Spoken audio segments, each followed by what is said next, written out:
Tell us who you are, what you're doing here today.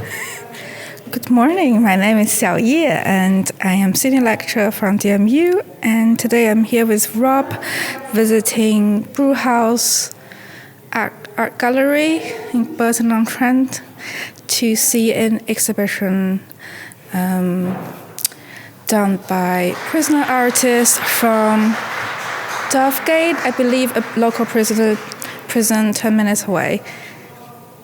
And what are we looking at?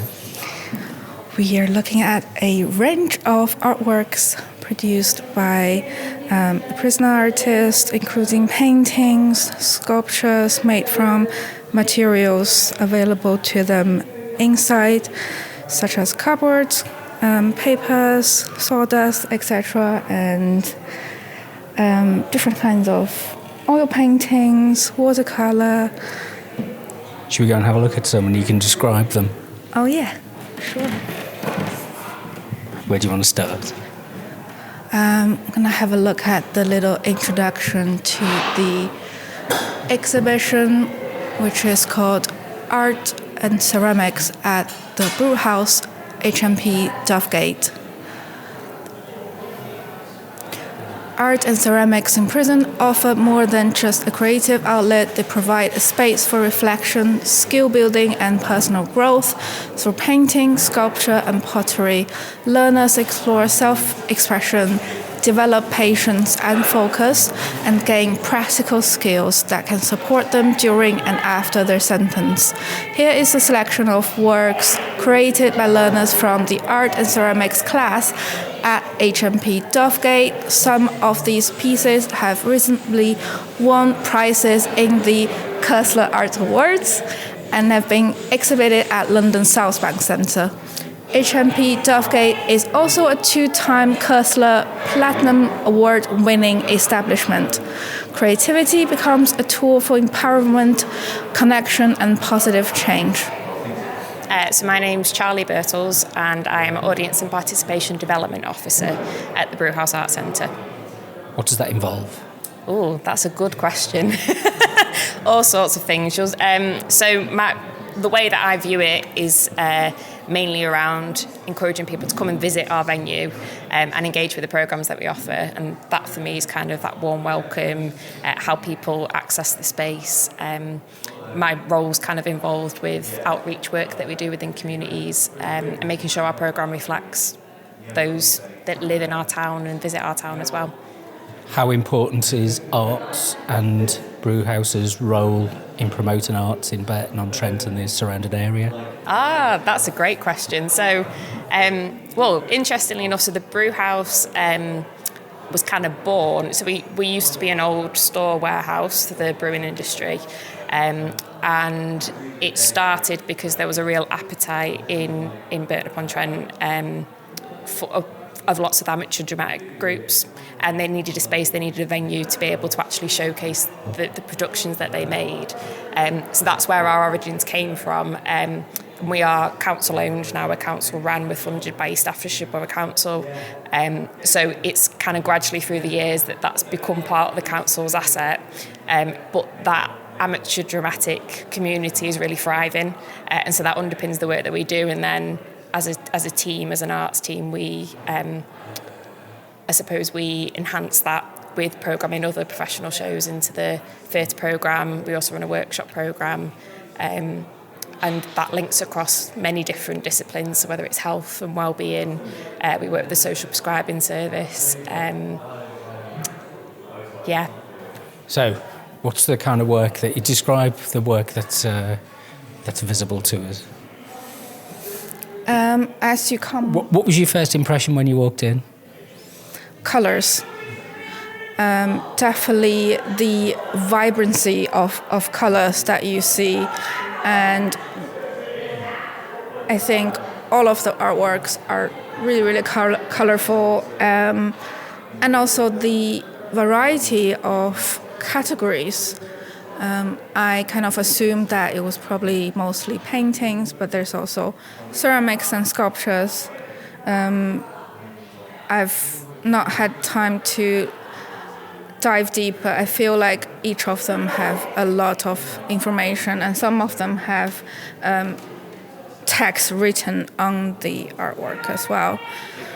For example, I'm standing in front of this piece called Battling My Addictions, which is a ceramic acrylic piece called Jack in His Box. And it is I'd say a clown type of figure on a square wall structure. And the clown is wearing purple polka dot coat, it's a pointy light purple hat, yellow face, and there are butterflies at the base of the structure. And the text read, "A day in the life of battling my addiction. I'd always rise and fall, but now I've come out of the darkness. I'm finally standing tall.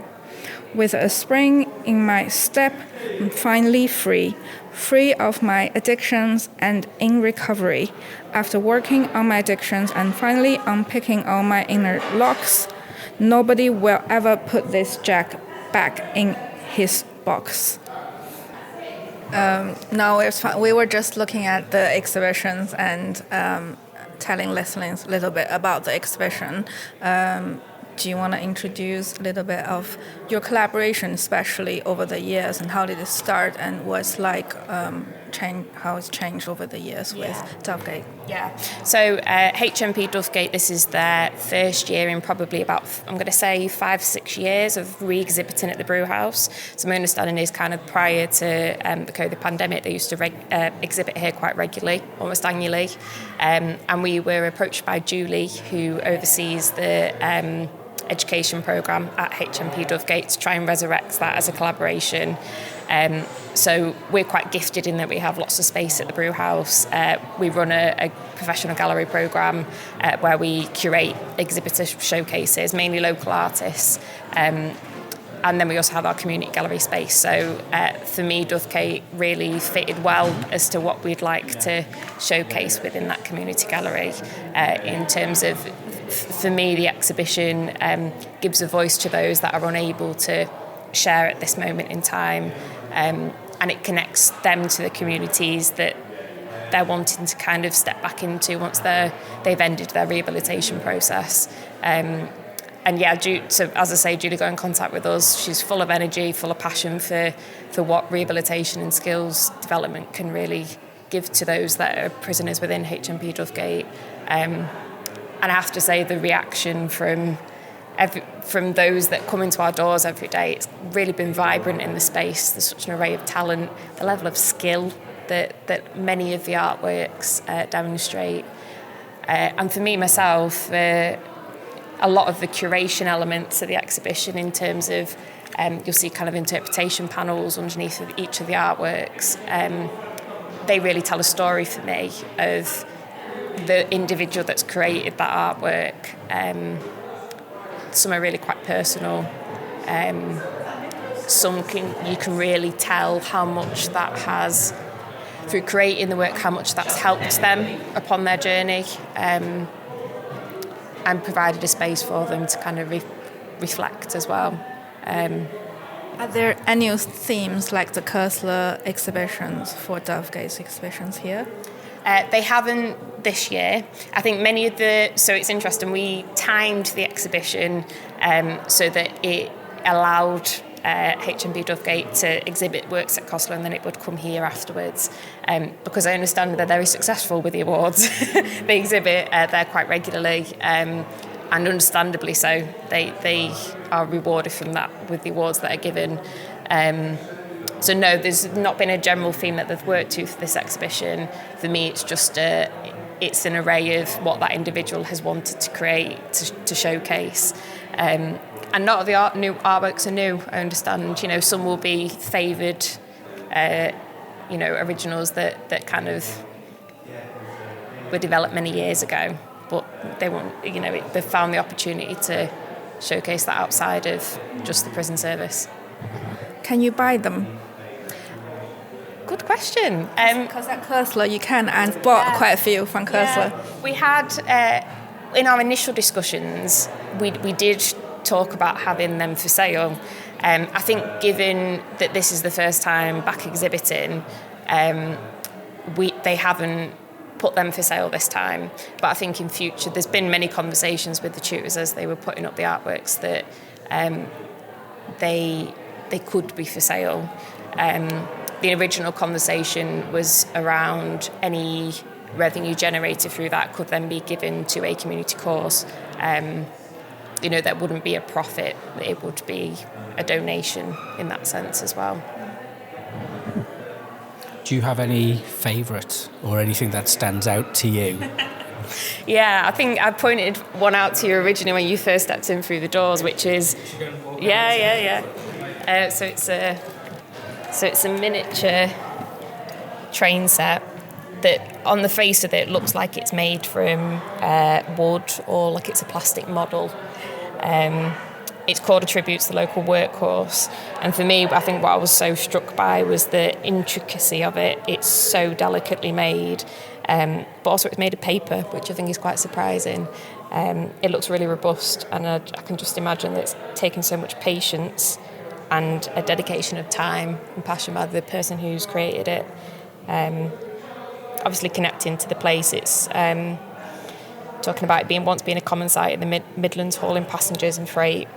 He built the model entirely from recycled materials, card, matchsticks and sawdust, following an original drawing, and he was inspired by both its design and legendary legacy. So yeah, I was inspired by it too. What then is the value?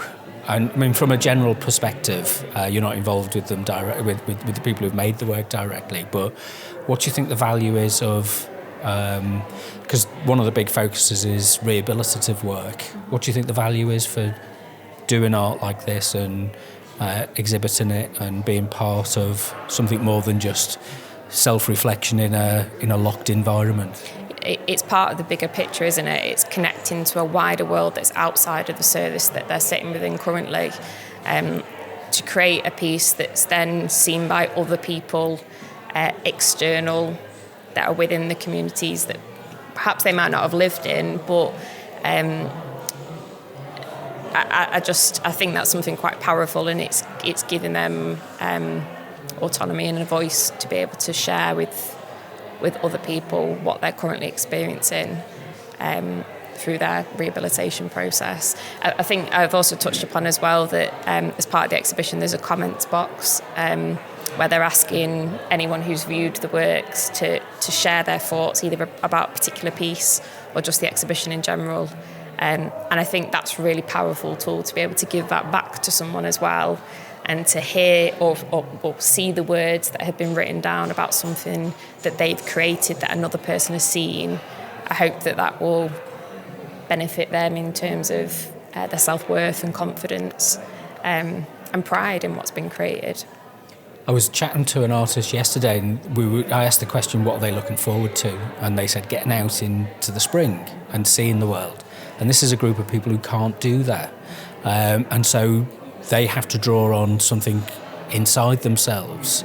How do you think, from looking at the work, what would be your interpretation of that inward, self-reflection process, or, does this fit with other art activities that you run here and that your experience of working with different types of artists? Because it is a case of people who are locked away and they've got to learn to use their imagination, I suppose.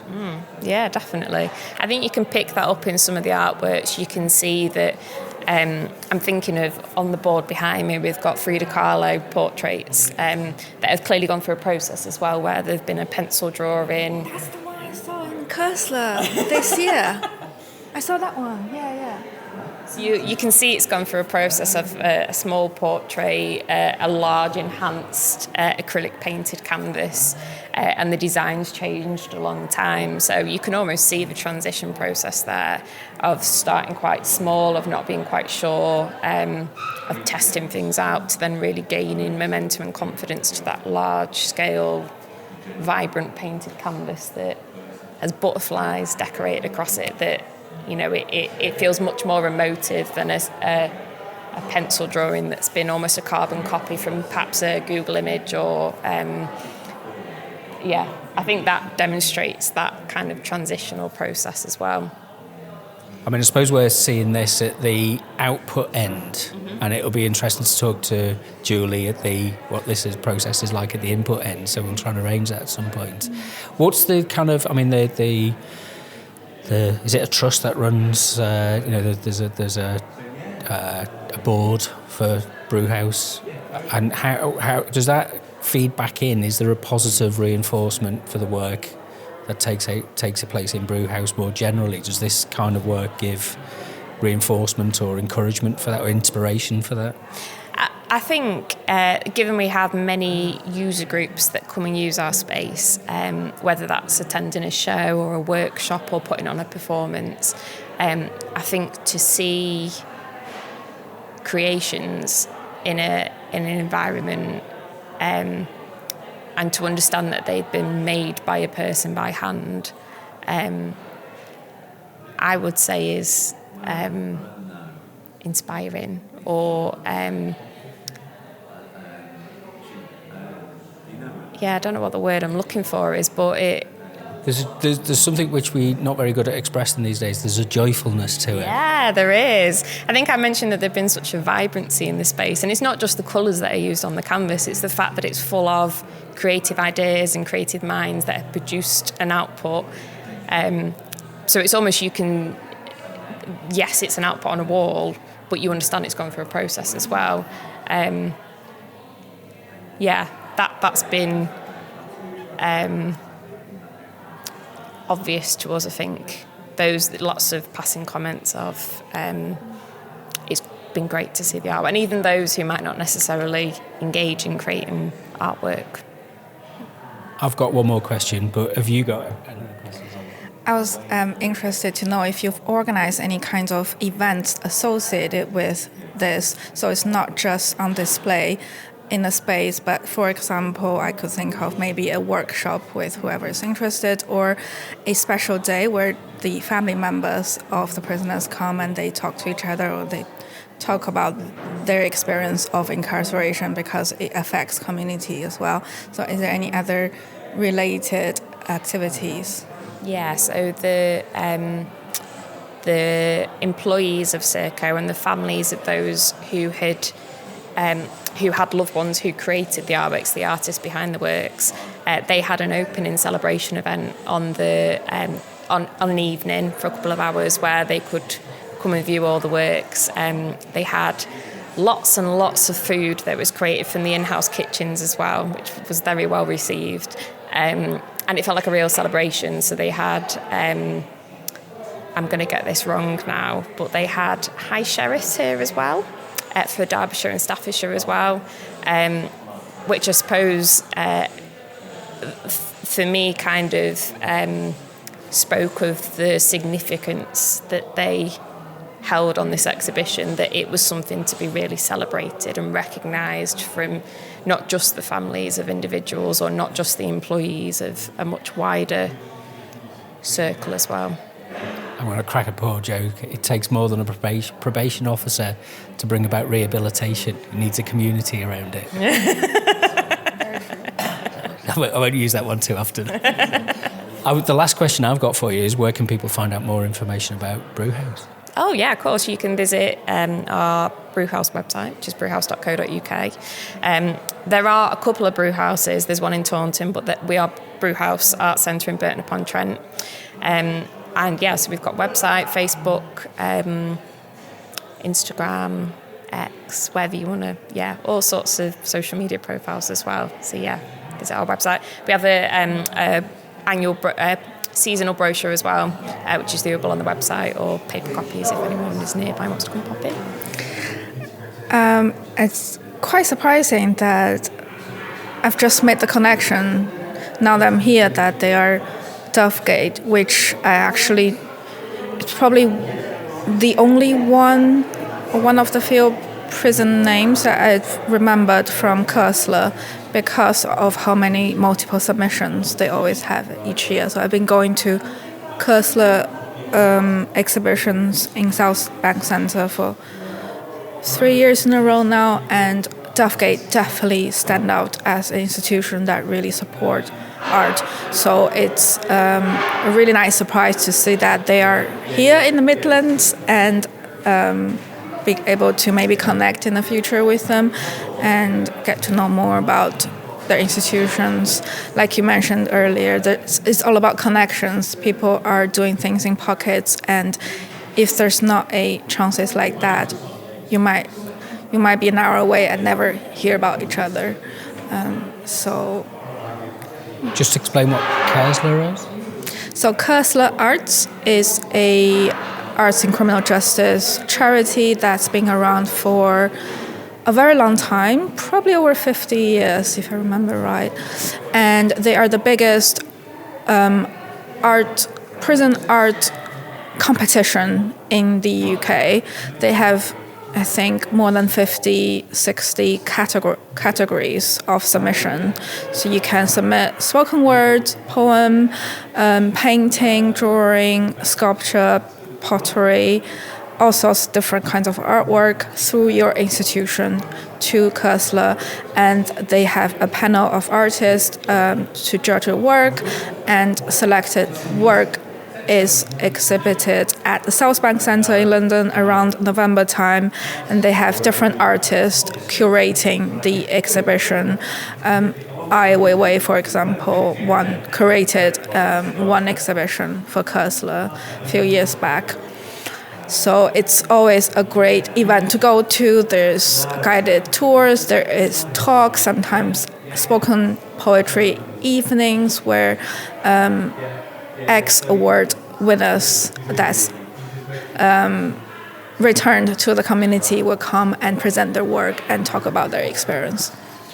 How then does this exhibition fit in with that wider picture of art in the criminal justice process? I think on different levels. For example, you just notice the institutional difference. So you're reminded, at least for me as someone who works in this field, of the process, what the process involves. That's so much more beyond the end product. For example, policy, management, support, and also passionate individuals that really is needed. Just because there's a Kersler Award in the UK doesn't mean that all prisoners and all prisons in the UK gets to be part of it. There are many institutions that do not have such level of support, and so you do see that side of arts in prison. But amazingly, there are loads, there are thousands of submissions each year, which means that those invisible, those officers behind them that help them, and sometimes you can see those support being mentioned in the artwork as well. And this year, so for example, I've heard one of the officers who's always supported a prisoner who submits each year has passed away. So, and it manifested in the work. So you see the nuance in the process through the exhibition. And given the your experience and your research experience in this kind of field, how does this add, support, fit with the kind of work that you see and you're interested in? I think having a prize in competition is quite special.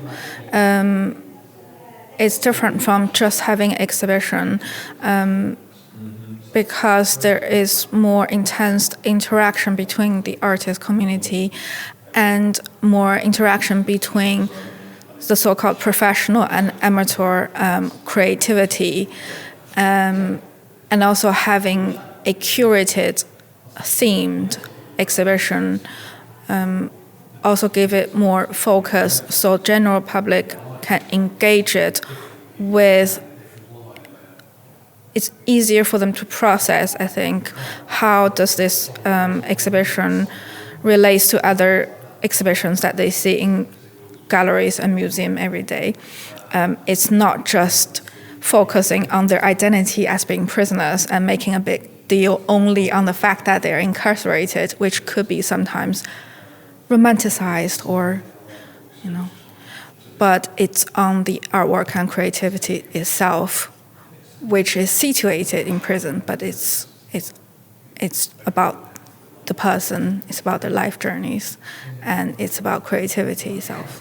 Thank you very much for listening. Please stay tuned for more episodes in the future. And you can find more information at INCJ website. And you can find more information or get in touch with us and through our website, INCJ. We'll put it in the it's criminaljusticenetwork.net. It's all right. It goes out on the thing. That's fine. Okay, let me do it.